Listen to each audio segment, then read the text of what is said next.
दोस्तों, health blog में आपका स्वागत है। हम आपको अपनी ब्लॉग्स के ज़रिए बताते हैं कि आप छोटी छोटी चीज़ों को अपनाकर अपने स्वास्थ्य को अच्छा रखें।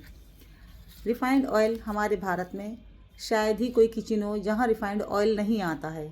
कुछ लोग हेल्थ कॉन्शियस होते हैं, वो रिफ़ाइंड ऑयल स्किप करते हैं, लेकिन ज़्यादातर घरों में रिफ़ाइंड ऑयल का ही यूज़ होता है। हर चीज़ में लोगों को लगता है कि इसमें चिकनाई कम है, इसलिए ये हमें फ़ायदा करेगा। जब इसमें आपकी प्राकृतिक कोई चीज़ ही नहीं है, आप सीधी सी सादा भाषा में समझें, इसके अंदर कोई भी प्राकृतिक तत्व नहीं है, तो ये आपको कैसे फ़ायदा कर सकता है। हमारी जो देश में है, जो चीज़ें पैदाइशी होती हैं, मूंगफली है, तिली है, सरसों है, ऑलिव ऑयल भी लोग खाते हैं, जो आपकी खेतों में चीज़ें पैदा होती हैं। जो तिलहन खेतों से पैदा होता है और उसी तिलहन का तेल निकलता है, वही तेल हमारे लिए प्रॉपर फ़ायदा देता है। हमें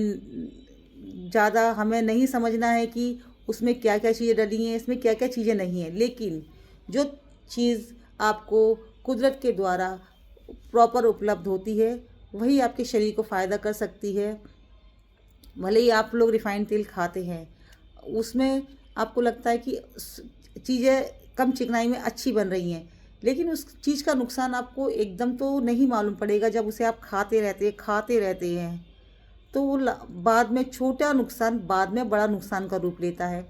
फिर उसी तेल के ज़रिए हमारे शरीर में कितनी तरह की बीमारियां अंदर पैदा हो जाती हैं, तो हमें पता ही नहीं पड़ता है।